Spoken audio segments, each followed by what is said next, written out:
चलो, let's start. Rights of agents. ठीक है।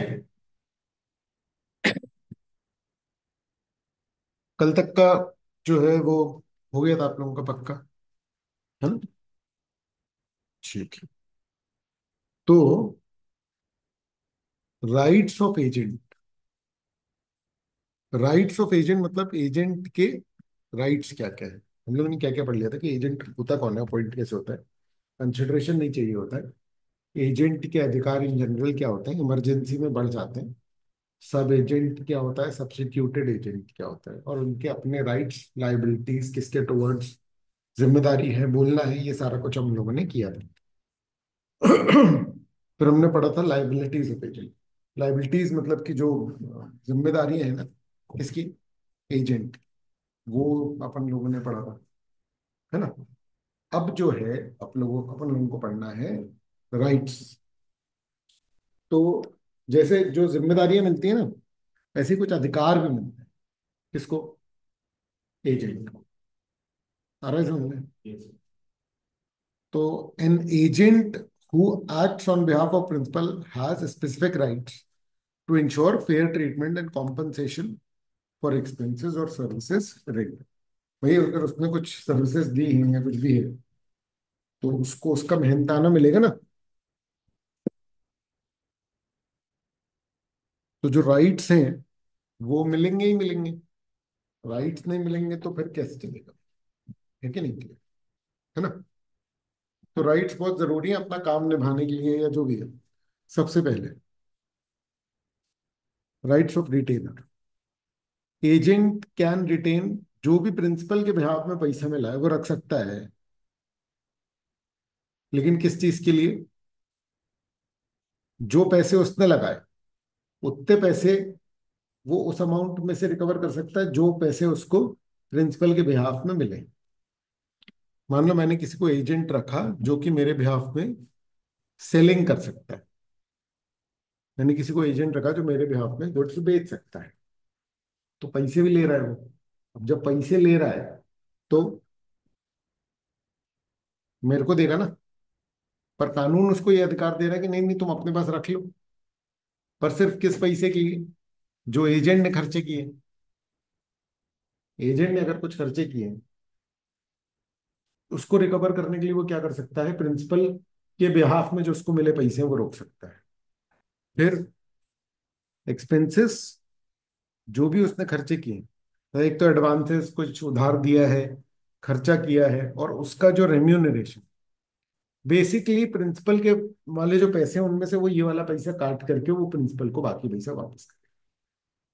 क्लियर है ये? बोलो।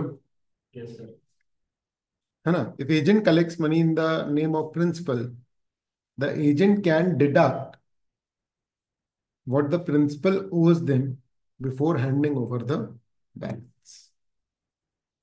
मतलब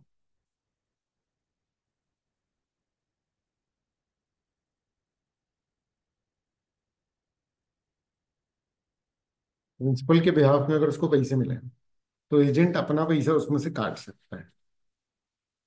देखो, प्रिंसिपल ये बोलेगा नहीं तुम पहले पूरा पैसा हमको दो, हम उसमें से देंगे। क्लियर है?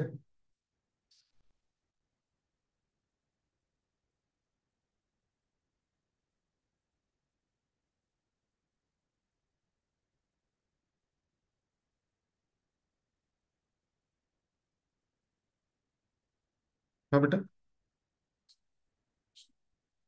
नहीं नहीं, एजेंट को रेम्यूनरेशन मिलना कॉन्ट्रैक्ट की वैलिडिटी के लिए जरूरी नहीं।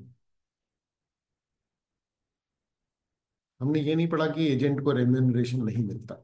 हमने ये पढ़ा कि अगर एजेंट को रेम्यूनरेशन ना मिले तो भी कॉन्ट्रैक्ट इनवैलिड नहीं।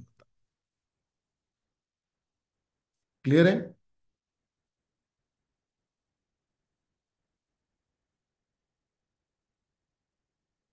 ठीक है बेटा।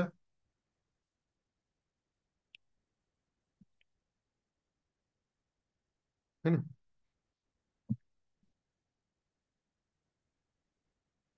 Right of remuneration. The agent is entitled to agreed remuneration और in its absence a customary fee. मतलब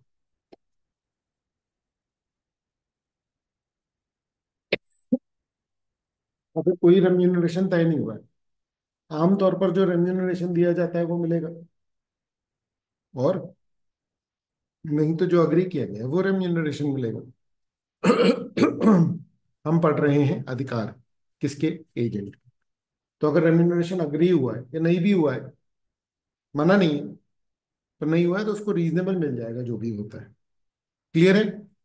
however, if the agent is guilty of misconduct, अगर एजेंट ने कुछ हरकत करी related to business, they lose the right to remuneration for that portion of the work they misconduct।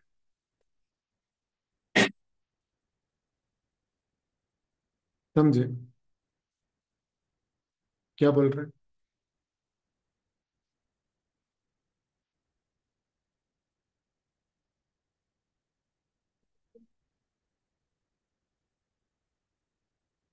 ठीक है? Clear है? जिस पोर्शन के लिए गड़बड़ की है उसके लिए रेम्यूनरेशन भी देंगे क्या? है ना? तो नहीं देंगे। ठीक बात है। फिर एग्जाम्पल देखो, ए ने बी को एम्प्लॉय किया, सी से 1 लाख रुपए वसूलने थे, है ना? And invest it in good securities. B invest ₹90,000 properly, but invest 10,000 in poor securities. 90,000 तो उसने अच्छे से किए, 10,000 उसने गलत सिक्योरिटीज में लगाए। ठीक बात है? जिससे 2,000 का लॉस हो गया। तो बी को रेम्यूनरेशन मिलेगा 90,000 के लिए, 10,000 के लिए नहीं मिलेगा, और 2,000 रुपये का लॉस भी उससे रिकवर किया जाए। बोलो बोलो बोलो, क्लियर है क्या? नहीं नहीं, समझो, मिसकंडक्ट मतलब गलत किया है। सही किया है तो वो मिसकंडक्ट नहीं है, फिर वो प्रोविजन अलग लगेगा। हम लोग अभी ये पढ़ रहे हैं कि मिसकंडक्ट किया, अगर वो मिसकंडक्ट की डेफिनेशन में आ रहा है तो हम गुड फेथ अगर होगा ना तो वो ये लिखेगा। और मिसकंडक्ट का मतलब गुड फेथ से लेना देना है ही नहीं ना, क्योंकि गुड फेथ नहीं है तभी तो मिसकंडक्ट। क्लियर है?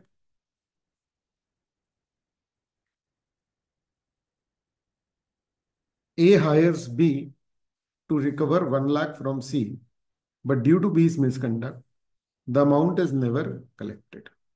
B is not entitled to any remuneration for that part and must compensate A for the loss.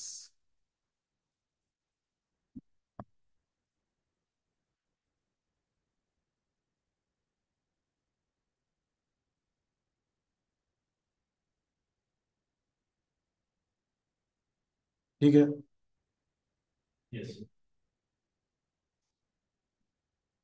ठीक है। अब क्या एजेंट प्रिंसिपल की प्रॉपर्टी जब्त कर सकता है अपने रेम्यूनरेशन या जो भी उसने खर्चा वर्चा किया उसके लिए? है ना ये सवाल है। चलो, in the absence of contract to the contrary, the agent has the right of lien, यानी कि वो प्रिंसिपल के पेपर प्रॉपर्टी जो भी है वो रख सकता है, जो उसको ऑफिशियली मिले। ऐसा नहीं घर से चुरा लाए रात को, ऐसा नहीं। जो उसको ऑफिशियली मिले उनको वो बस जब्त कर सकता है। क्लियर है? फॉर कमीशन, डिसबर्समेंट और services in exchange, in executing the principles business.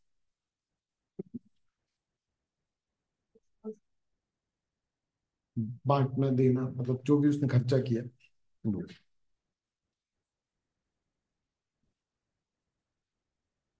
Clear है?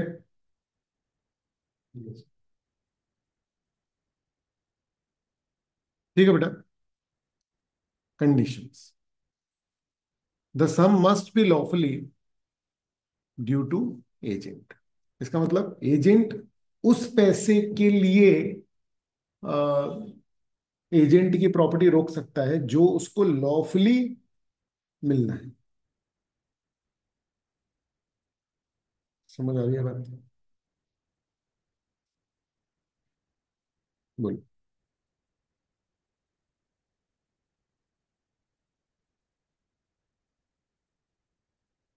बोलो बोलो बोलो बोलो।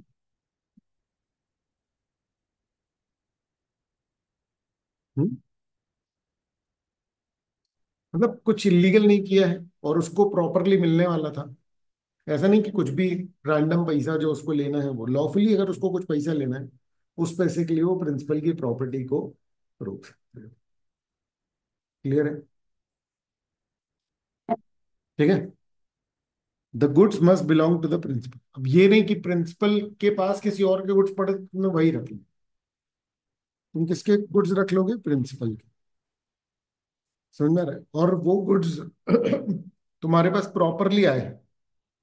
मतलब ये नहीं कि तुमने चोरी कर ली है, तुमको लॉफुली मिले हैं और अब तुम उनको क्या कर रहे हो? जब्त कर रहे हो। क्लियर है? क्लियर है?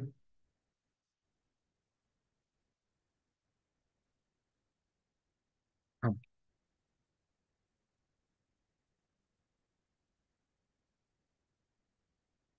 ठीक है। The lean is lost if the agent loses the position. मतलब एक बार प्रॉपर्टी उसके हाथ से गई तो फिर क्या होगा? अगर प्रॉपर्टी उसके हाथ से गई तो उसका लीन खत्म। उसका लीन खत्म। आ रहा है समझ में? और या तो फिर एजेंट ने अपना अधिकार ही छोड़ दिया और प्रॉपर्टी दे दी किसको? प्रिंसिपल को। बोलो बोलो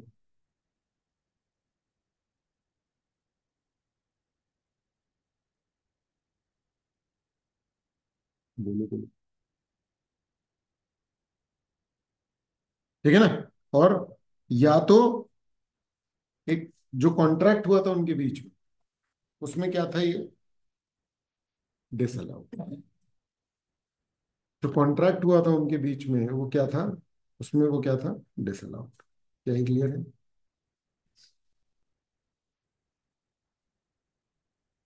ठीक बात है। है ना? चलो। अब क्या है? हाँ, ये रीड करो, इसमें कोई इशू है तो बताओ।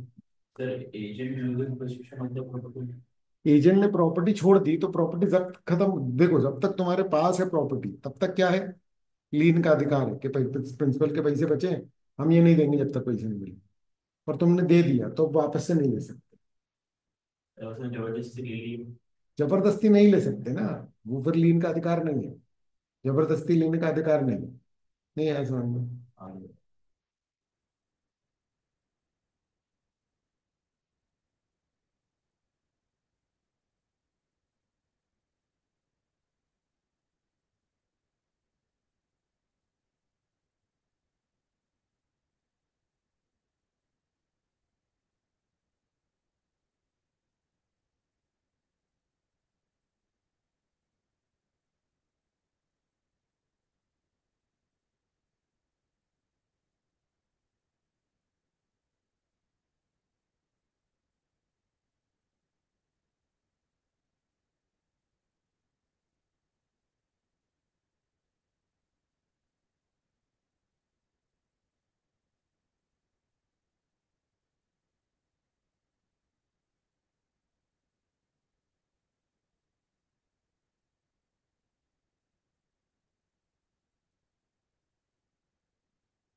ठीक है।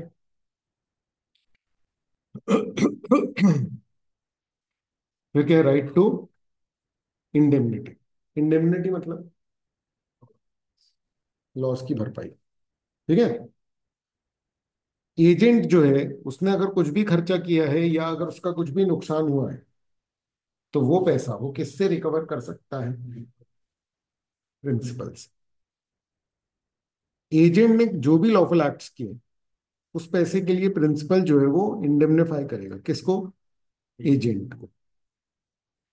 समझ में आ रहा है क्या?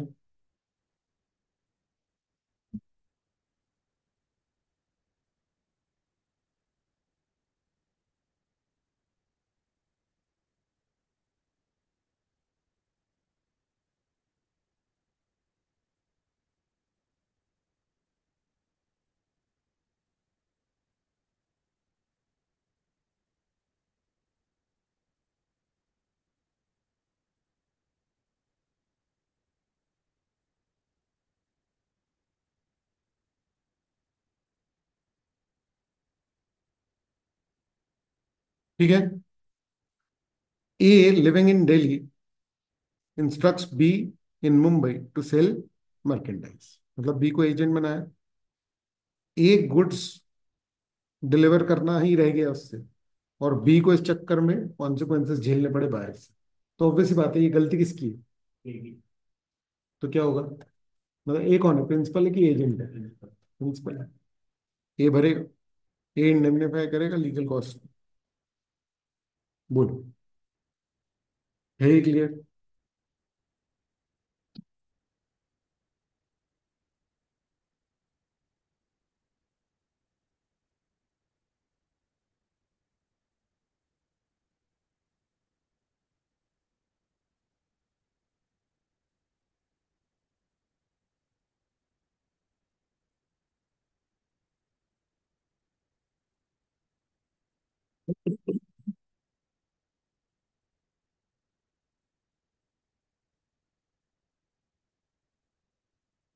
रीड करो, बताओ, कोई डाउट है तो?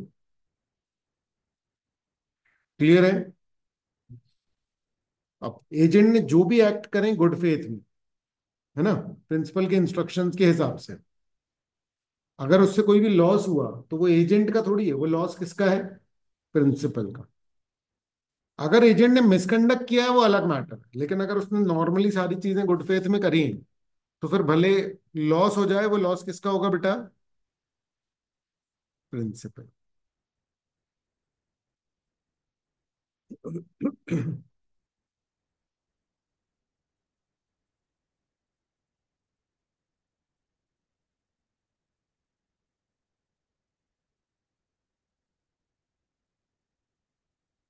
बोलो।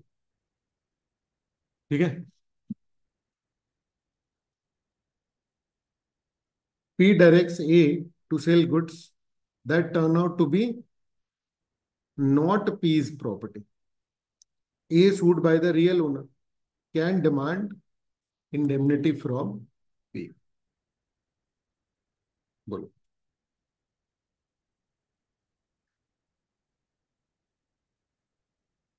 हाँ, ये ना बोलते जाओ, समझ में आ रहा है कि नहीं आ रहा है ना? तो वी विल टॉक, तो फिर तुमको ज्यादा अच्छे से समझ में आएगा। अगर तुम बिल्कुल ही चुप रहोगे तो फिर मुझे सारी चीजें जज करनी पड़ती हैं कि कितना समझ में आए। देखो, ये कोई ऐसा नहीं है कि जनरल नॉलेज है कि भैया भारत की कैपिटल क्या, राजधानी क्या है? दिल्ली। इसमें कोई डाउट हो ही नहीं सकता है। समझ में आ रही है बात? अगर मैं ऐसा कंटेंट पढ़ा रहा हूँ ना, तो मुझे कुछ रिस्पॉन्स नहीं चाहिए। समझ में आ रहा है? बट ये एक अंडरस्टैंडिंग वाला मैटर, यहाँ बहुत सारी चीजें जनरल वर्ल्ड से कनेक्ट होती है। समझ में आ रहा है? तो अगर तुम बेहतर समझना चाहते हो, ठीक है, तो तुम्हें रिस्पॉन्ड करना पड़ेगा, तुम्हें डिस्कशन तक करना पड़ेगा। तुम अंदाजा नहीं लगा सकते हो कि इतने कम बच्चों में तुम कितना फायदा उठा सकते हो इस बात का। ठीक है ना? मतलब मुझे लगता है कि मैं कितना कुछ बता सकता हूँ, लेकिन मैं सिर्फ बेसिक कंटेंट का तुमको बता रहा हूँ। समझ में आ रहा है? ठीक है। लेकिन तुमको अपनी तरफ से थोड़ा सा अगर तुम इनिशिएटिव लोगे, तो तुम्हारा परफॉर्मेंस और तुम्हारी एबिलिटी कई गुना बढ़ जाएगी। समझ में आ रही है बात? क्लियर है? ठीक है ना? ओके, चलो। ये समझ में आया क्या? एग्जाम्पल 36 ये आ गया, कोई इशू नहीं है इसमें, टॉपिक से रिलेट हो रहा है ये, है ना? हम लोग पढ़ रहे हैं राइट ऑफ इंडेमनिटी, है ना? Non liability of illegal acts. किसके इलीगल एक्ट्स? एजेंट। एजेंट ने अगर इलीगल एक्ट किए और कुछ नुकसान हो गया, तो एजेंट लायबल। क्रिमिनल या इलीगल एक्ट के लिए प्रिंसिपल बाउंड नहीं है to इंडेमनिफाई the agent.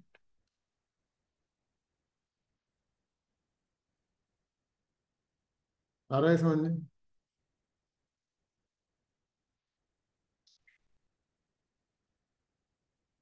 A hires B कि सी को मारो पीटो। आ रहा है समझ में? और उसने सी को मारा पीटा, सी ने उल्टा मार पीट दिया, इसके डिस्पेंसरी का खर्चा हो गया। तो क्या ये वो करेगा?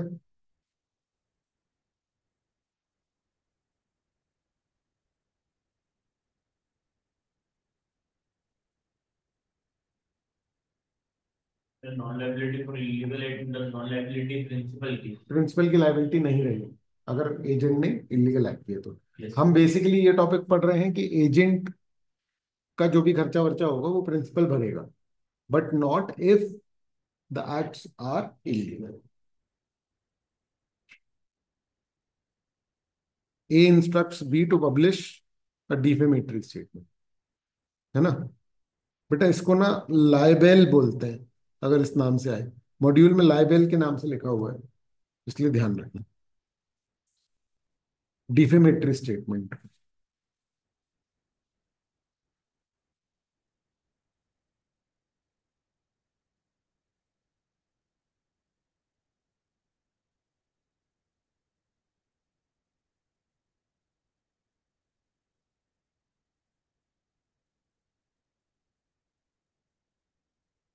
क्लियर।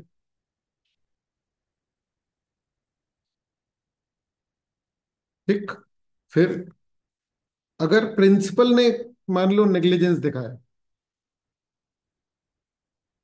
समझ में आ रहा है, तो प्रिंसिपल के नेग्लिजेंस के चक्कर में अगर एजेंट को कुछ नुकसान हुआ तो कौन भरेगा? ठीक है ना।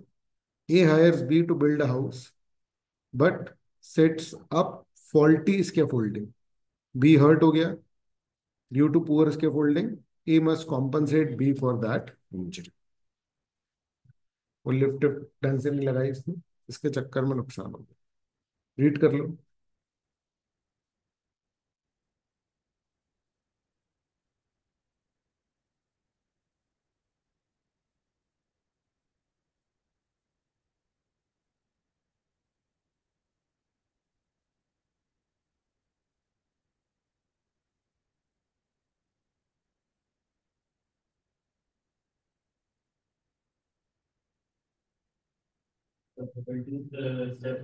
सेल्फ होल्डिंग मतलब। वो लिफ्ट रहती है इसकी फोल्डिंग, मैं कह रहा हूँ कोई भी मशीन लगाई और ढंग से नहीं लगाई तो उसको नुकसान होगा।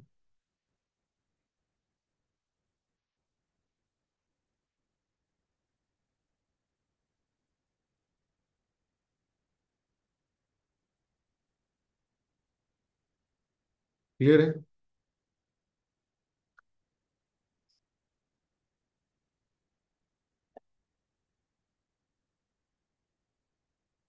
प्रिंसिपल्स लाइबिलिटी टू, देखो एजेंट जाता है थर्ड पार्टी के पास, किसके बिहाफ में कॉन्ट्रैक्ट करने के लिए? प्रिंसिपल। कॉन्ट्रैक्ट किसके किसके बीच में होता है? प्रिंसिपल और थर्ड पार्टी, है ना।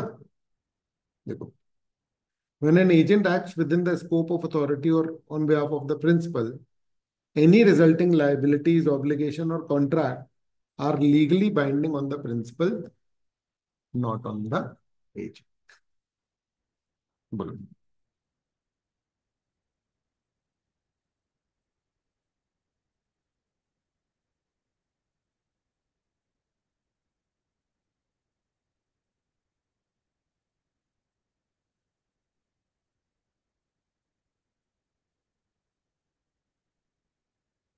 ठीक है।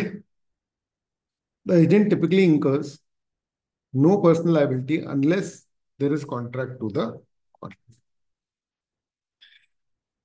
समझ में आ रहा है?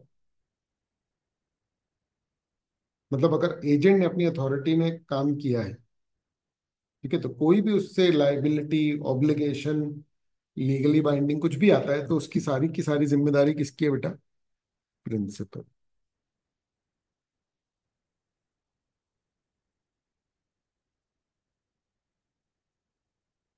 क्या सोच है इसके पीछे? The agent is a mere representative, the legal relationship is essential between principal and,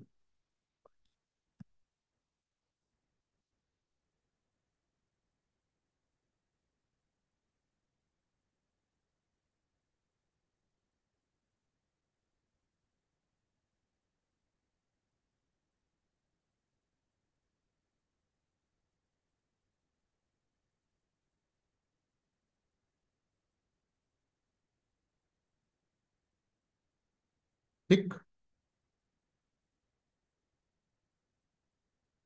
तो एजेंट जो भी कुछ करेगा उसकी जिम्मेदारी तो बेसिकली प्रिंसिपल की ही रहने वाली है ना।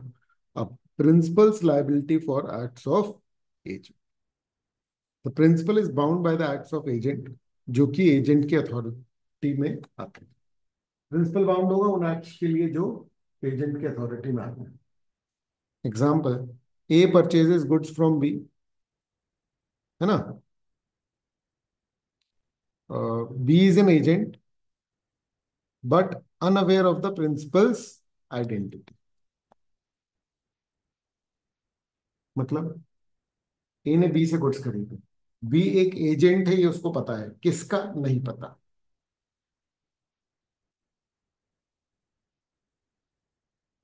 आ रहा है समझ में। तो यहां B's principal can claim payment for those goods, क्योंकि थर्ड पार्टी को पता है कि वो कौन है, एजेंट।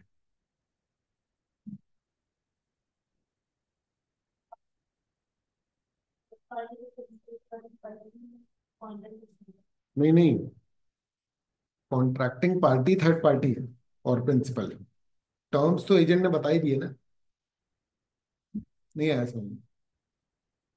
देखो ये ऐसा नहीं हो सकता कि पर्सनल वाला हो, पर्सनल सर्विस वाला नहीं होगा, बट नॉर्मली कार बेचने का है या कुछ भी है, तो इससे फर्क नहीं पड़ता कि रियल ओनर कौन है। एजेंट आया, उसने मेरी डील दी और वो ये बोल रहा है कि भैया मैं एजेंट हूँ बस, प्रिंसिपल कोई और नहीं।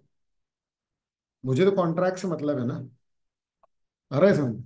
और मैं फिर ये ना बोलूँ कि नहीं नहीं, मैं उसको नहीं दूंगा पैसे, तुमको पता था ना कि भैया वो एजेंट है जो आया तुम्हारे पास, चीज किसी और की है, वो आ गया उसको दो पैसे, कॉन्ट्रैक्ट तो तुमने एंटर कर ही लिया था ना। नहीं आया समझ में। यानी ये थोड़ा सा वैसे नॉर्मल उससे डिविएट होता है कि आप जानते ही नहीं उसके साथ भी आपका कॉन्ट्रैक्ट हो गया, लेकिन यहाँ पर एक पॉइंट ऑफ कॉन्टैक्ट एजेंट है। क्लियर है। A can not, A purchases goods, है ना। B, B's principal can claim them. A cannot offset a personal debt B owes to A against this liability because the principal is the owner। अब बहुत ध्यान से समझना है यहाँ पर। अब मैं इस केस को तुमको अलग से डिटेल में बता रहा हूँ।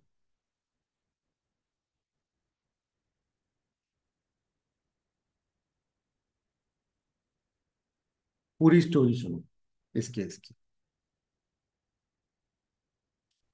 ए नाम का एक व्यक्ति था, इसको बी से 2,000 रुपए लेने थे। इसको लेने थे कितने, किससे, है ना।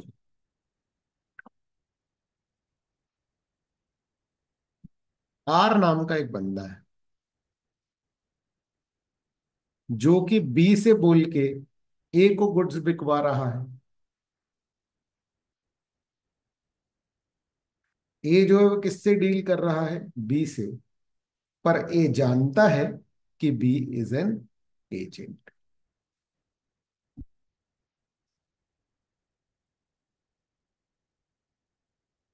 नहीं आया समझ में।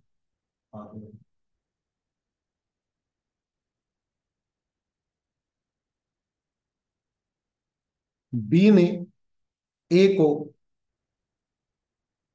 आर के नाम पे 3,500 रुपए के गुड्स बेच दिए।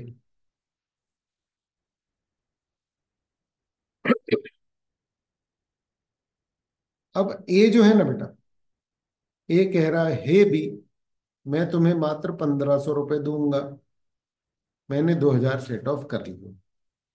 अब आर आया, कह रहा है ऐसे कैसे, मुझे मिलने हैं ये 3,500, तुम्हारा बी से जो मामला सेटल करने का है वो तुम अलग से मैनेज।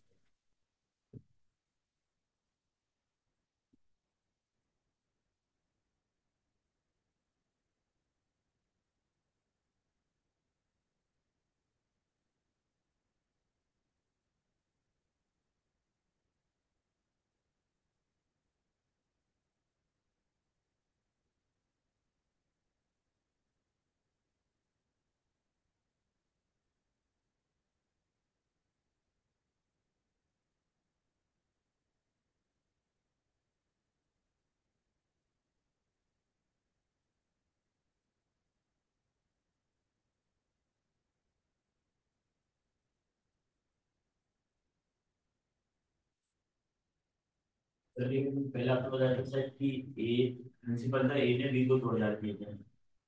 नहीं, मैंने ये नहीं बोला कि ए प्रिंसिपल है। बी ने ए को।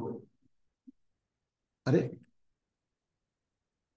ए ने बी को 2,000 रुपये उधार दिए हैं, बस। प्रिंसिपल एजेंट की बात नहीं कर रहा हूँ। सर उसको मतलब बी से 2000 रुपये और लेना है ना। बीस ए को बी से 2,000 रुपये लेने थे। फिर बी ने उसको जब गुड्स बेचे 3,500 के, तो ए ने गुड्स रख लिए 3,500। ए को पता था कि बी जो है वो एजेंट है। ए ने बोला कि मैं 2,000 एडजस्ट कर रहा हूँ, 1,500 रुपये ये रख। तो बी कह रहा नहीं भाई, ऐसा नहीं होगा, ये नहीं वो नहीं। समझ में रहे, तो ये कह रहा, अरे भैया लेने थे यार 2,000, ऐसे कैसे। आर आ गया, कह रहा नहीं ये तो मेरे थे, मुझे तो 3,500 रुपये पूरे ही चाहिए, ये तो एजेंट बस था। बोले यार इसने तो बताया ही नहीं था कि आप एजेंट, आप प्रिंसिपल हो। बोले कि ये तो बताया था ना कि हम एजेंट है। ये this is the whole conversation. आ रहा है समझ में? अब बताओ।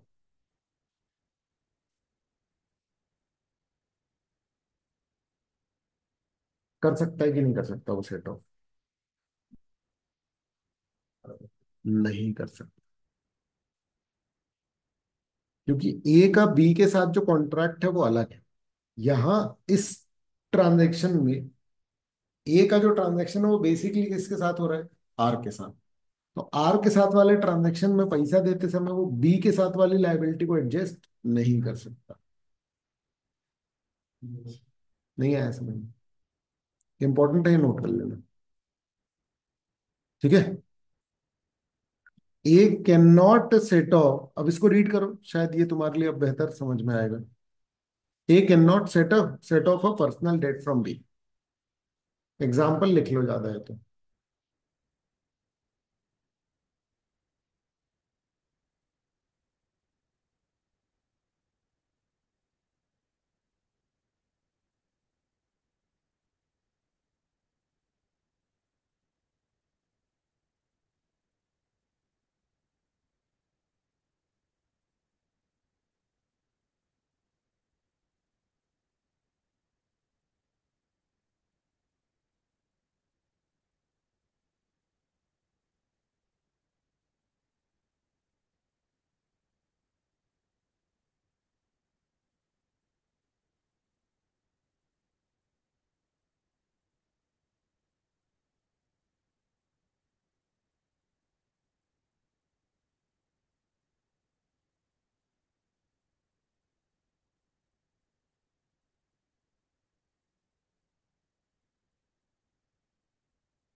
ठीक है,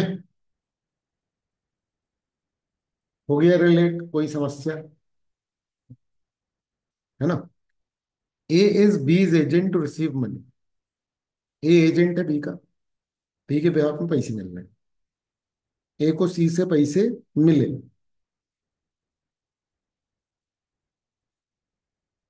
तो मतलब सी ने ए को अगर पैसे दे दिए तो उसका मतलब उसने किसको पैसे दे दिए? बिल्कुल। आ रहा है समझ में? पॉइंट ये है कि अगर थर्ड पार्टी ने एजेंट को पैसे दे दिए, तो इसका मतलब ये है कि उसने किसे दे दिए पैसे? क्लियर है?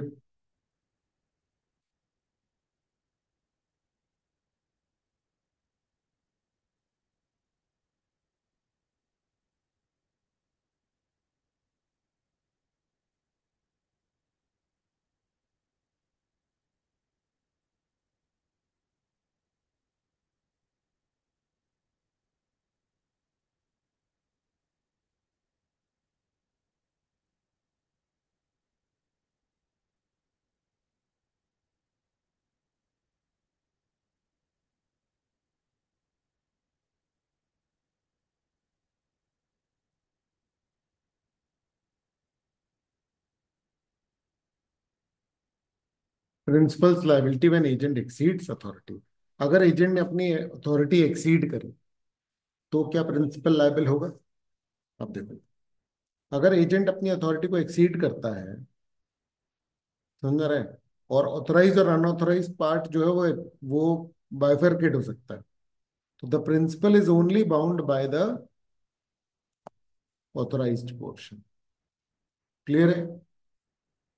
बाकी अनऑथराइज पोर्शन के लिए principal will not be bound, मतलब वो ट्रांजेक्शन जो अनऑथराइज है वैसा माना जाएगा कि एजेंट ने खुद अपने अकाउंट पे किया है, प्रिंसिपल उसकी जिम्मेदारी नहीं ले रहा है। ए ने बी को ऑथराइज किया कि अब उसकी शिप इंश्योर कर दे 4 लाख में। उसने शिप तो की ही की, जो माल पड़ा था वो भी कर दिया। तो ए जो है वो सिर्फ प्रीमियम किसका पे करेगा बेटा? शिप का। पर वो कार्गो का कवरेज देने से मना कर देगा कि भैया वो हमने बोला ही नहीं था तुमको, तुमने जबरदस्ती उसको कर दिया, तो हमारी कोई जिम्मेदारी नहीं।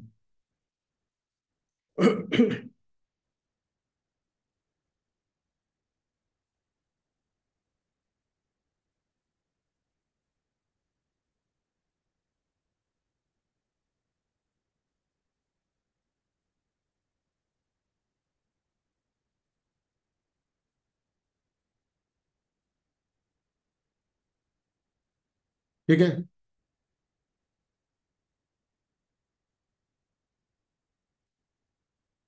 अगर एक्सेस अथॉरिटी सेपरेबल नहीं है तो,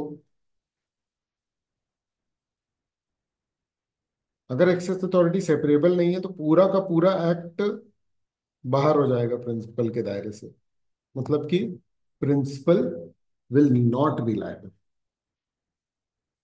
जैसे कि ए ने ऑर्डर करे बी को टू बाय 500 शीप, पर बी ने 500 शीप खरीद लिए, 200 लैम्प भी खरीद लिए लमसम में, तो ए पूरा का पूरा कॉन्ट्रैक्ट रिजेक्ट कर सकता है, क्योंकि बाइफरकेशन है ही नहीं कि किसके कितने पैसे हैं। नहीं आया समझ में? फिर ए ने, हाँ, अलग अलग हो तो सकता है सर। नहीं ना, उसमें ऑप्शन है। लमसम प्राइस पे खरीदे ना। प्राइस तो मतलब समझो, मैंने 3 कैलकुलेटर और 2 पेन लमसम प्राइस में खरीदे, इंडिविजुअल एमआरपी थोड़ी है इनकी। तो पेन कितने के, कैलकुलेटर कितने के? Yes sir. नहीं आया समझ में? तो पूरा ट्रांजेक्शन भी वो हो जाएगा। A allows B to draw bill of exchange of rupees 200 each, और उसने 1,000 के कर दिए, तो पूरा का पूरा ट्रांजेक्शन ही क्या हो जाएगा बेटा? कैंसिल, क्योंकि टूटेगा थोड़ी है वो। आ रहा है समझ में?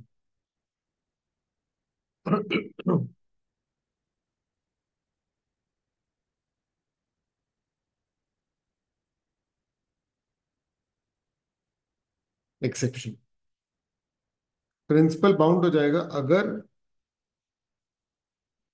एजेंट की अथॉरिटी नहीं होने पर भी उसने इस तरीके से शो कर दिया कि नहीं नहीं एजेंट की अथॉरिटी तो है। अगर प्रिंसिपल ने उन कामों के लिए जिन कामों के लिए एजेंट की अथॉरिटी नहीं है, उसने ऐसा किसी तरीके से शो कर दिया कि नहीं नहीं इसकी तो अथॉरिटी है, तो सिंपल है। प्रिंसिपल लेवल पे हो। तो ये एस्टॉपल टाइप का है। अगर प्रिंसिपल ने वर्ड्स या कंडक्ट के थ्रू थर्ड पार्टी को ये एहसास दिलाया कि नहीं नहीं वो जो एक्ट है वो तो हमने ही बोला था, तो बेटा फिर वो अनऑथराइज एक्ट भी किस में बदल जाएगा? Authorised act.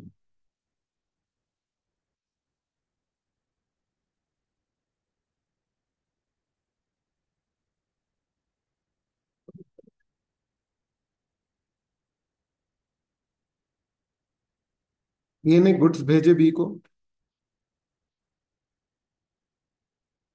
With instructions not to sell below a certain price. C जो था उसको पता नहीं था इन इंस्ट्रक्शंस का, उसने लोअर प्राइस में खरीद लिया। समझ में आ रहा है? तो ए इज बाउंड, क्योंकि ऐसा दिख रहा था वहां पर कि भैया उसके पास अथॉरिटी तो प्राइसिंग उसको पता ही नहीं था, उसको ये पता था कि भैया ये बेच सकता है। बेच सकता है तो फिर बस बेच दिया उसने। तो लेकिन जितना लॉस हुआ वो बीच से कवर तो कर देगा नहीं।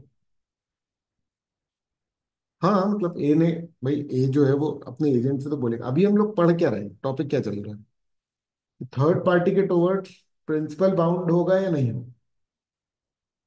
नहीं आया समझ में। हाँ। प्रिंसिपल के राइट्स तो अलग मैटर है ना।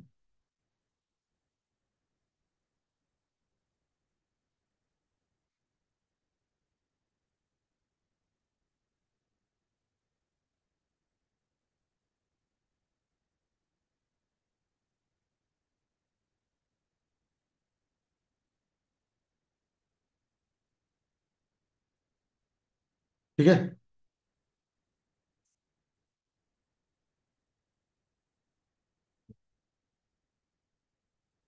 ए ने बी को नेगोशिएबल इंस्ट्रूमेंट दिए, है ना, एंडोर्स करके, और ब्लैंक में एंडोर्स करके, मतलब नाम नहीं लिखा। बी ने बेच दिए वो। प्राइवेट ऑर्डर्स उसको कुछ मिले थे लेकिन उसको इग्नोर करते हुए उसने बेच दी। ये सेल वैलिड है क्योंकि थर्ड पार्टी को तो यही दिख रहा था ना। थर्ड पार्टी को यही दिख रहा था कि एजेंट के पास अथॉरिटी है। ए ने बी को नेगोशिएबल इंस्ट्रूमेंट दिए जिसमें साइन कर दिया था। बी ने वो किसी को दे दी। ए ने प्राइवेट ऑर्डर किया था कि हर किसी को मत दे, पर फिर भी बी ने दे, क्योंकि थर्ड पार्टी को प्राइवेट ऑर्डर्स के बारे में थोड़ी ना पता था। नहीं आया समझ में। तो third party can claim this from the principal. बोले बोले। यस।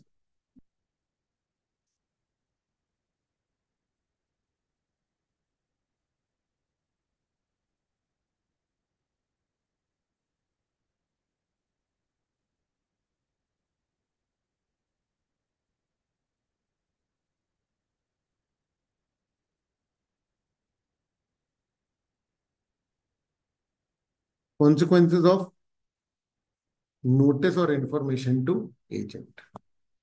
ये ना बहुत ध्यान से हर एक का ना मीनिंग लिख लेना। समझ में आ रहा है? ठीक है। क्योंकि क्या है ना, कुछ सिचुएशंस जो है वो तुम लोगों ने अभी तक देखी ही नहीं है, इसलिए उसके बारे में अंदाजा लगाना मुश्किल होता है। लेकिन एक बार समझने के बाद तुम ढूंढोगे अपने पास्ट में, तुम्हें मिल जाएगा कि कहीं ना कभी इस तरीके का कुछ हुआ होगा।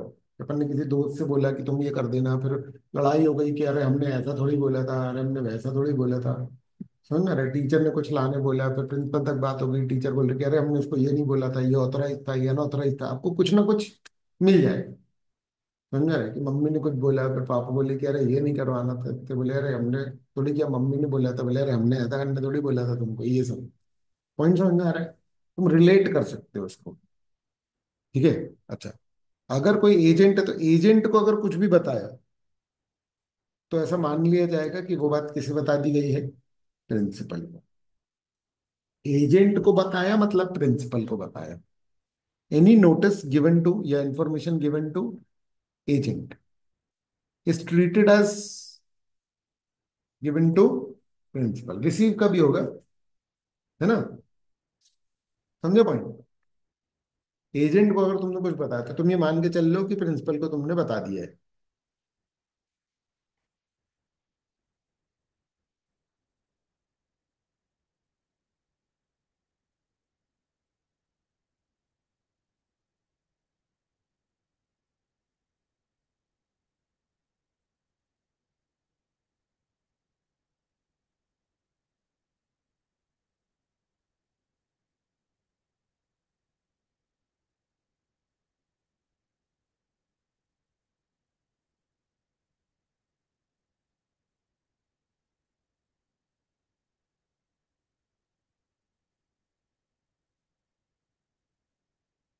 ठीक है।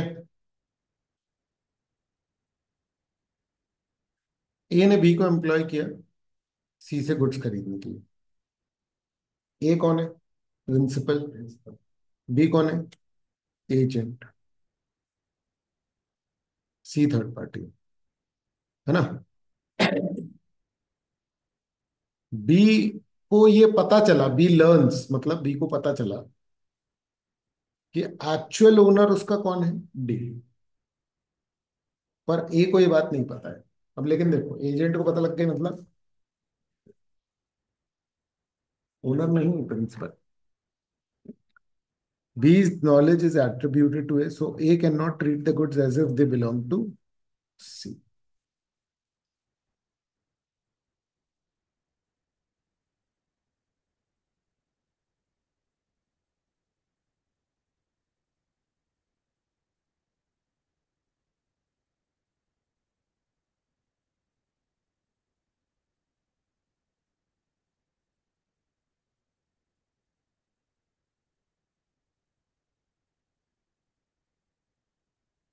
बोलो।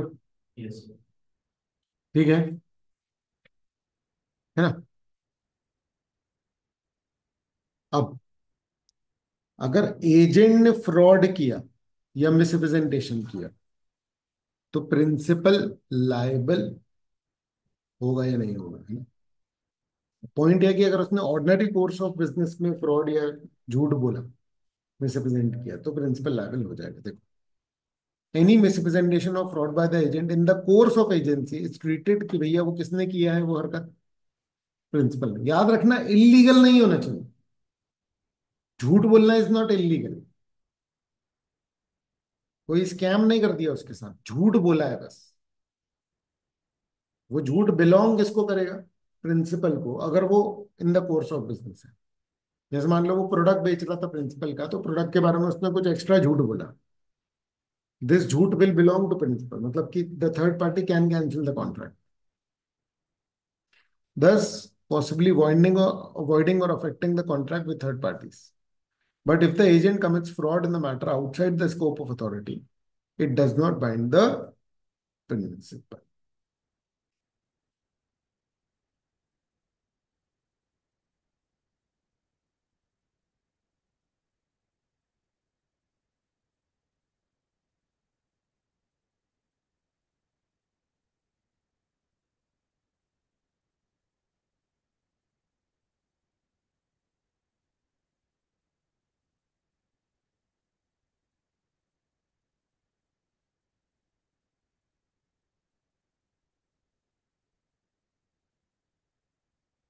बोलो। ठीक है। A is B's agent for selling goods. A's misrepresentation induces C to buy. ठीक है ना। A ने झूठ बोला, C ने खरीद लिया, तो भले ही B ने ऑथराइज नहीं किया था, कॉन्ट्रैक्ट कैंसिलेबल है C के ऑप्शन पर, क्योंकि एजेंट प्रिंसिपल वाला ही तो कॉन्ट्रैक्ट कर रहा है ना। बोलो।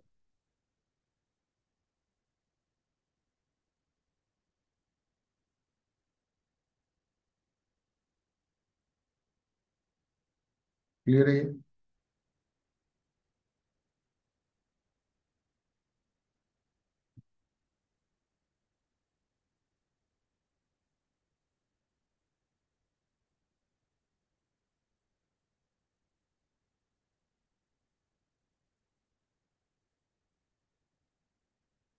A is B's ship captain. He signs bill of lading without receiving goods. This is beyond A's authority. So the bills are void as between B and any false consent. A जो है वो B के ship का captain है, तो agent type का है वो। उसने एक बिल ऑफ लेडिंग साइन किया, मतलब गुड्स रिसीव हुए नहीं है, लेकिन उसने लिख के दे दिया कि हो गए। ये तो ए की अथॉरिटी से बाहर है, तो ये बिल क्या है, वॉइड है। समझ में आ रहा है, as between B and any false consigning, ये तो फ्रॉड हो गया ना।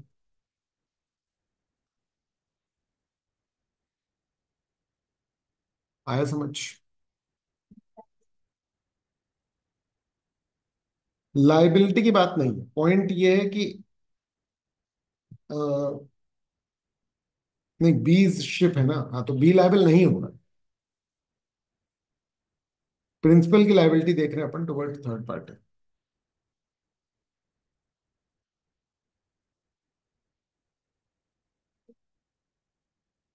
बी प्रिंसिपल है, पर ये ऑथोराइज एक्ट थोड़ी है। नहीं आया समझ में। ये तो फिर ऐसे तो फिर एजेंट लूट मारे प्रिंसिपल को। हमने एक एग्जांपल पढ़ा कि कब प्रिंसिपल लायबल है, फिर दूसरा एग्जांपल हम ये पढ़ रहे हैं कि कब प्रिंसिपल लायबल नहीं।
देखो, ए ने झूठ बोल के सी से गुड्स खरीदवा दिए।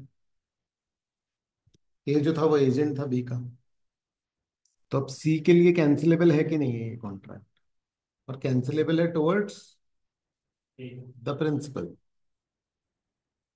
नहीं आया समझ? बी के झूठ के यहाँ पर अब मतलब जो उसका अफेक्ट है वो प्रिंसिपल तक भी जा रहा है। क्लियर है? एग्जाम्पल 49 में उसकी अथॉरिटी के बाहर चली जा रही है बात। बोलो ठीक है।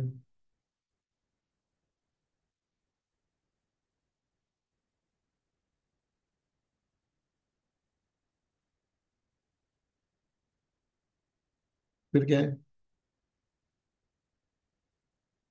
Personal liability of agent to third party.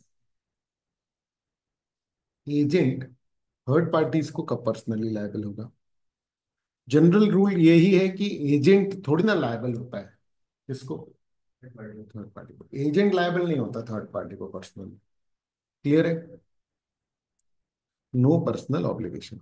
Typically when an agent enters into a contract on behalf of the principal is the one bound or entitled under the contract. The agent cannot personally enforce the contract, nor they be sued on it if no contrary agreement exists.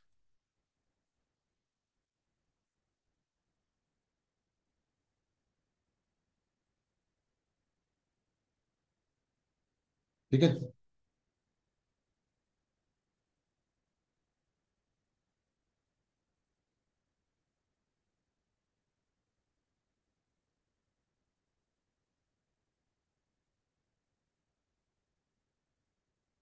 Reason क्या है?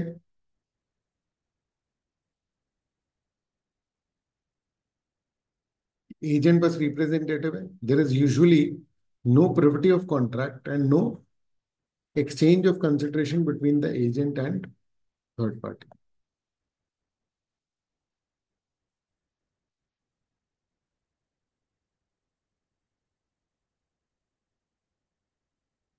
क्या बोल रही? जब एक agent contract enter करता है, ठीक है, the principal is the one bound और entitled under the contract. Agent can not personally enforce the contract, ना ही उस पर केस हो सकता है। अगर कुछ और अग्रीमेंट किया गया है तो फिर अलग मैटर, क्योंकि एजेंट जस्ट रिप्रेजेंटेटिव है। आमतौर पर एजेंट का कोई लेना देना नहीं होता थर्ड पार्टी से। पर अब हम पढ़ेंगे क्या? एक्सेप्शंस का मतलब क्या है?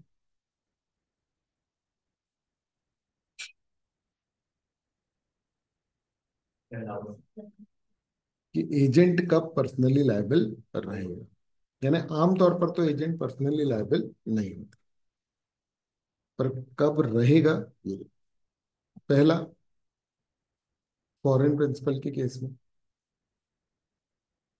मतलब मान लो कोई भी व्यक्ति यहाँ एजेंट है और उसका जो प्रिंसिपल है वो कहाँ पर है, और foreign. If an agent contracts for a merchant residing abroad, the default assumption is that the agent is personally liable.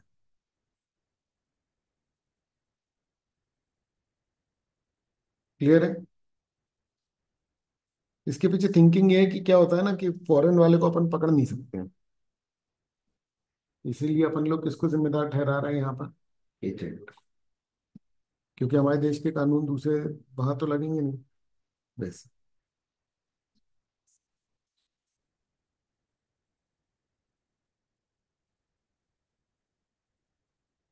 देखो, पॉइंट समझो, वो ले सकता है लेकिन अगर नहीं देगा तो केस नहीं कर पाएगा ना फॉरेन वाले पे थोड़ी। हमारे इंडियन कॉन्ट्रैक्ट एक्ट है ना, हम इंटरनेशनली नहीं चला पाते, फिर गवर्नमेंट्स को इन्वॉल्व होना पड़ता है। नहीं आया समझ में। फिर क्या है, अगर प्रिंसिपल के लेकिन बारे सर, में, एजेंट फिर अपनी रिकवरी कैसे करता हूँ? एजेंट अपनी रिकवरी कैसे करता हूँ? हम क्या करना है इस बात से, मेरा पॉइंट सुन लो। हम यहाँ पर मतलब एजेंट को अपने पैसे कैसे मिलेंगे हम ये थोड़ी ना डिसाइड करने बैठे। हम यहाँ पर कानून बनाते समय हम क्या कर रहे हैं, बेसिकली क्या कर रहे हैं बताओ। हम हर सिचुएशन का आंसर दे रहे हैं कि इस सिचुएशन में अगर दो लोग के बीच में कौन ज्यादा सही है कौन ज्यादा गलत है। समझ में आ रही है बात। अब ये बात एजेंट को पहले ही सोचनी चाहिए। इंटरनेशनल ट्रांजैक्शंस में सारे कानून थोड़ी ना एप्लीकेबल हो सकते, कोई कानून एप्लीकेबल नहीं होगा। सिर्फ इंटरनेशनल ट्रीटी क्या है, क्या सिचुएशन है, मैटर ही बिल्कुल डिफरेंट। समझ में आ रहा है। तो अब तुम जानो, तुम्हारा काम जाने। या तो तुमको बनना ही नहीं चाहिए था एजेंट, किसका, फॉरेन वाले का। और या तो फिर कानून पढ़ना चाहिए था। नहीं आया समझ में। यही तो बातें है ना।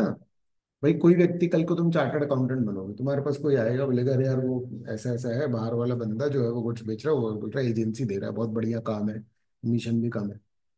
तो अगर तुम्हें ये बात याद है तो तुम उसको बताओगे कि भाई देखो यहाँ जो तुम गुड्स बेचोगे उसके लिए उसकी जिम्मेदारी नहीं होगी, तुम्हारी यही होगी, क्योंकि कानून में ऐसा लिखा हुआ है। यही तो काम है अपना, इसी बात के तो पैसे बनेंगे। आया समझ। क्लियर है। अब अगर प्रिंसिपल अनडिस्क्लोज, अगर एजेंट कंसील कर रहा है, प्रिंसिपल की आइडेंटिटी छुपा रहा है, और थर्ड पार्टी को अगर मान लो क्या लग रहा है कि वो किसके साथ डील कर रही है,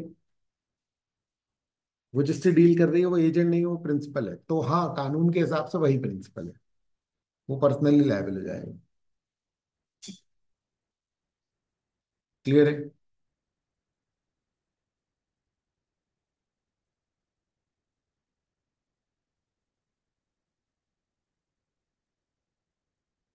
बोलो बोलो।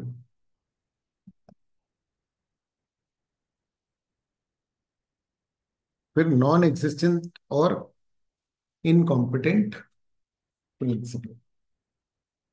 If the principal does not exist, है ना, और is incompetent, the agent can not bind सच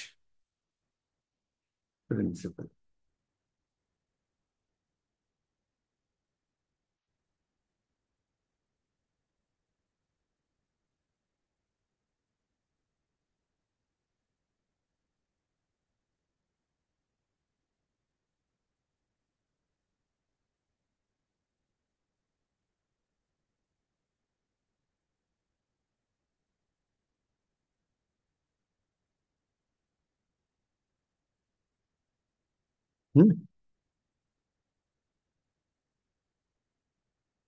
यही तो उसका इम्प्लीकेशन हुआ ना,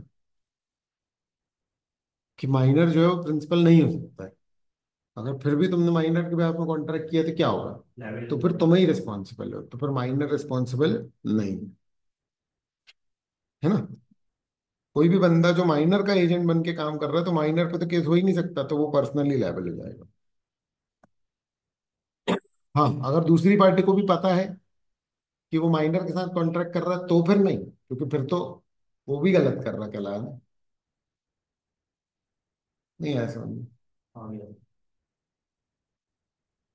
ठीक है। फिर अब एक बंदा जबरदस्ती अपने आप को एजेंट बता रहा है। अब उसकी इस बात को सुन करके अगर किसी व्यक्ति ने कॉन्ट्रैक्ट ही कर डाला तो क्या होगा?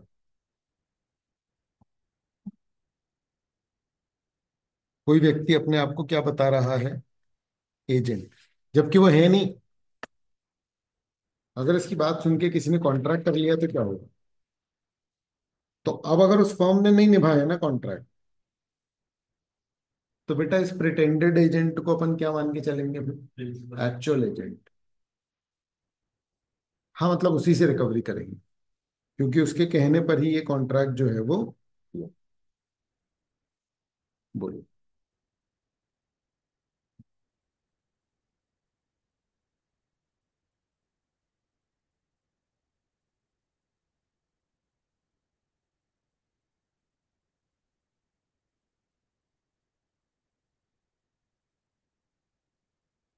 बोलो बोलो बोलो बोलो।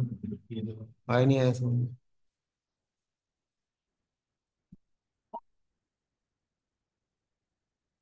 हम्म।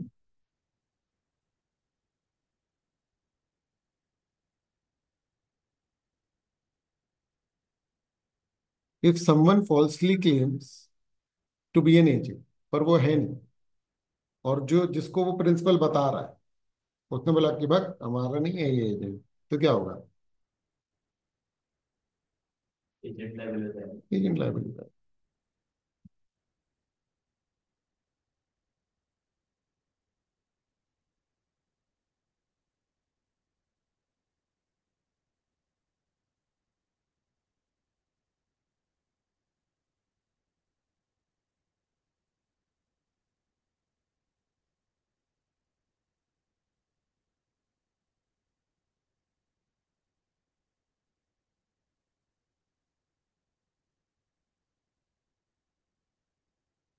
ठीक है। Yes, sir.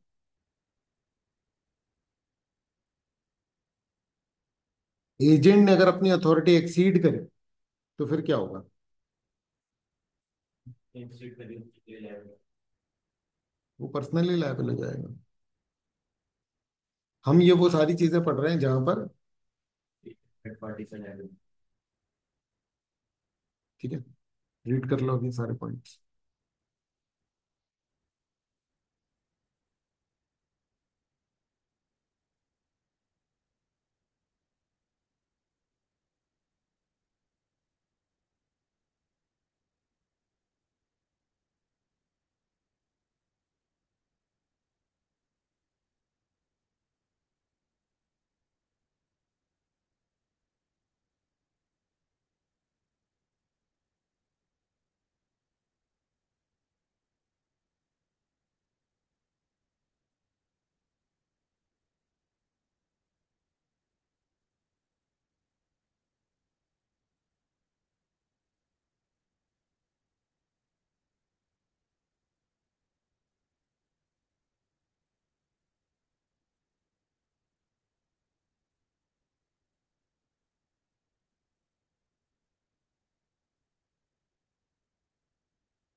हो गया।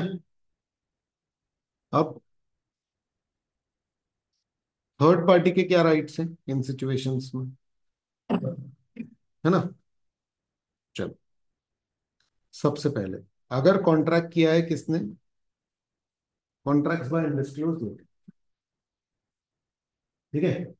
Right of performance by principal, if agent contracts without disclosing कि वो एजेंट है, principal can still step into required performance.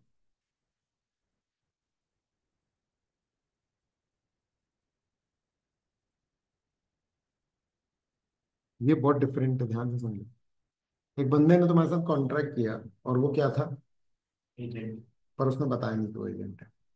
अगर कॉन्ट्रैक्ट पर्सनल उसका नहीं था, तो फिर अगर प्रिंसिपल आए तो वो भी एनफोर्स कर सकता है इस कॉन्ट्रैक्ट को। ये इंपॉर्टेंट है क्योंकि ये कठिन है।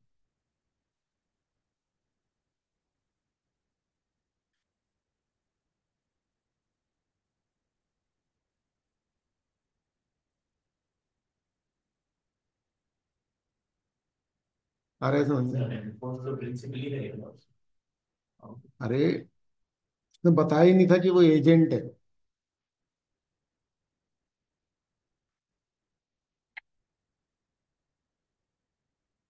नहीं आया समझ में। उसने बताया ही नहीं था कि वो एजेंट है, और अब प्रिंसिपल आकर के क्लेम करना चाह रहा है, तो कर सकता है कि नहीं कर सकता, ठीक है ना।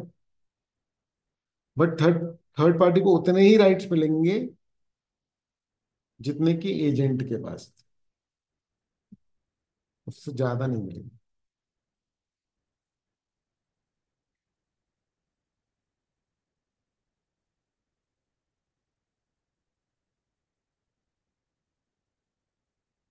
बोलो बोलो बोलो।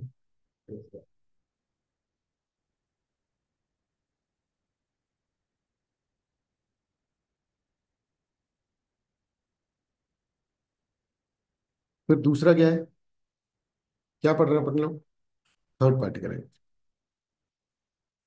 Refusal of identity matter, if principal reveals himself before the contract completes. Principal अपने आप को रिवील कर रहा है कॉन्ट्रैक्ट कंप्लीट होने से पहले, और थर्ड पार्टी अगर ये शो कर दे कि अरे यार हमको पता होता, तुम हो प्रिंसिपल तो हम कभी नहीं कॉन्ट्रैक्ट करते, तो फिर वो कॉन्ट्रैक्ट क्या हो जाएगा बेटा, कैंसिल।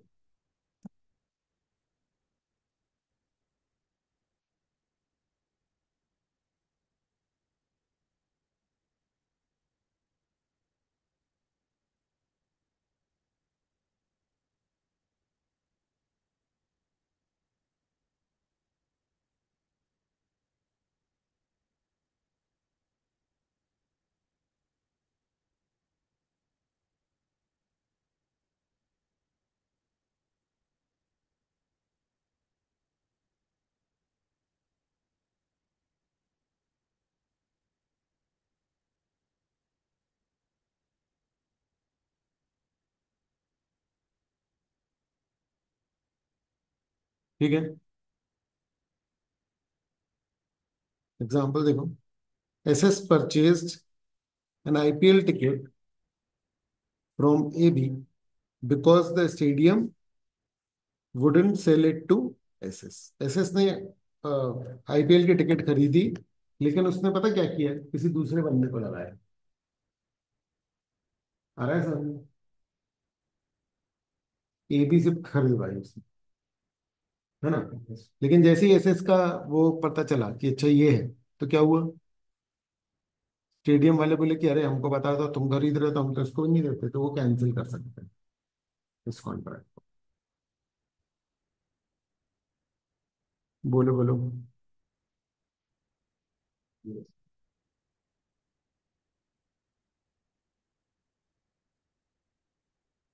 सर जो लाइबिलिटी जो पैसे तो पैसे लौटाएंगे कि नहीं लौटाएंगे स्टूडेंट वाले। पैसे लौटाएंगे, वो मैटर नहीं है, वो हो जाएगा।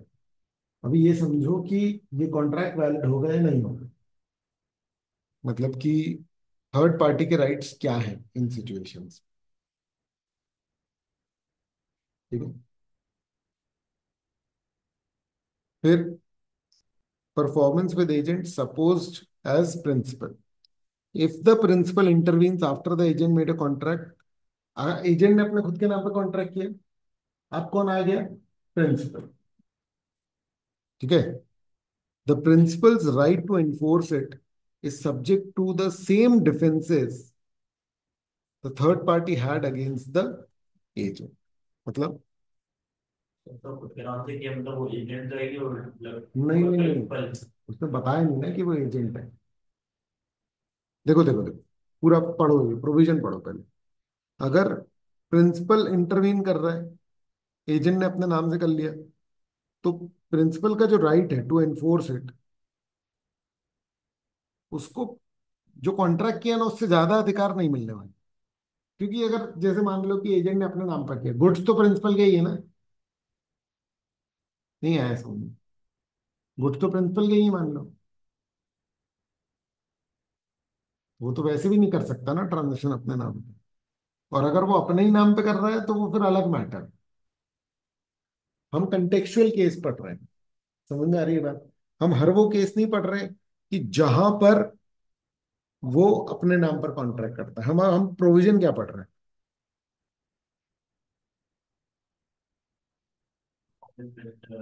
एजेंट सपोर्ट है। प्रिंसिपल के पास क्या राइट है, समझ में आ रहा है? थर्ड पार्टी के पास क्या राइट है? अगर था प्रिंसिपल बट एजेंट ने अपने नाम से कॉन्ट्रैक्ट कर लिया, आ रहा है समझ में? तो अगर यस। प्रिंसिपल को राइट मिलते भी हैं तो वो उतने ही मिलेंगे जितने की उस कॉन्ट्रैक्ट में एजेंट को मिले।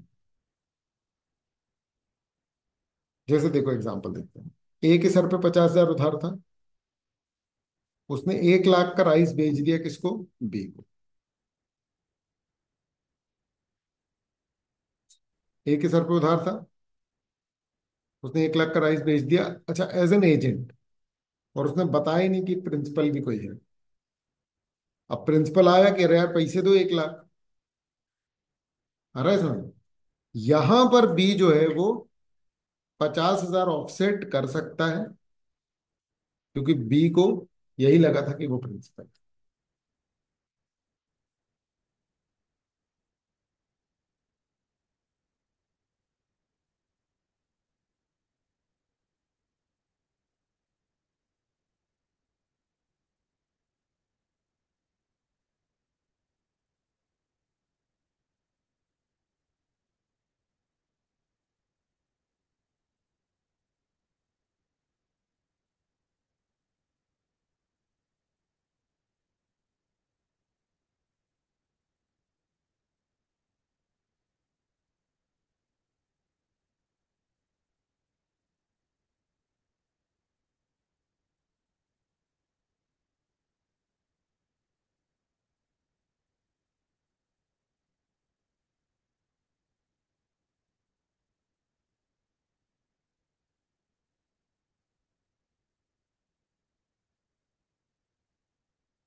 मैं पढ़ा था।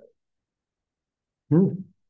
और सर पढ़ा था principal ability for like of agent पे कि ऐसा नहीं कर सकते। समझो, अपन लोग ने मना किया, फिर भी किया तो क्या हो?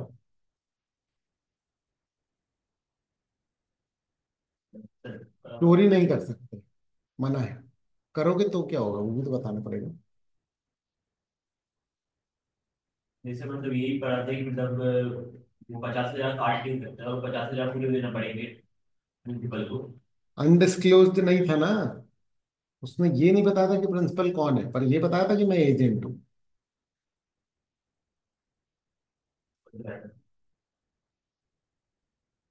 तुम केस का डिफरेंस नहीं जानना चाह रहे हो?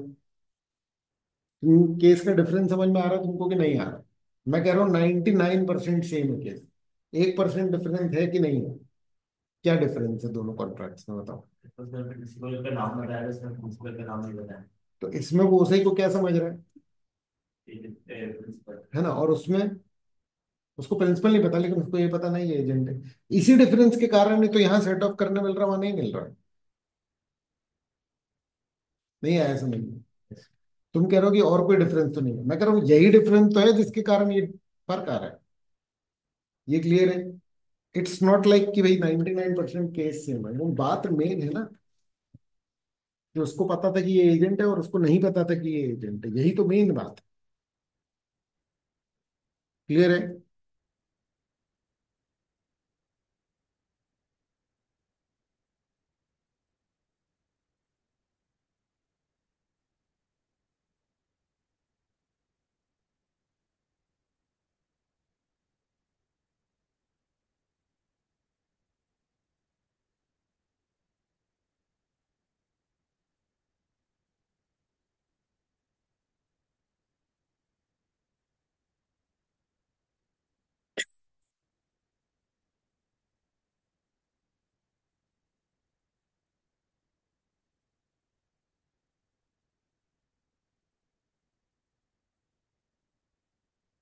ठीक है,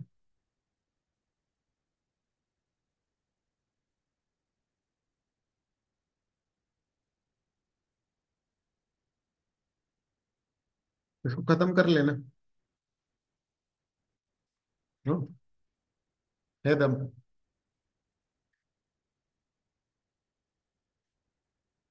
ब्रेक कर ले, ब्रेक कर लेते हैं 5 मिनट का, फिर इसी को कंटिन्यू करते हैं, ठीक है। खत्म कर लेते हैं, क्योंकि वो तो हो नहीं पाएगा, मैथ्स वाला तो अभी आज खत्म हो नहीं पाएगा, और ये हो जाएगा। ठीक है।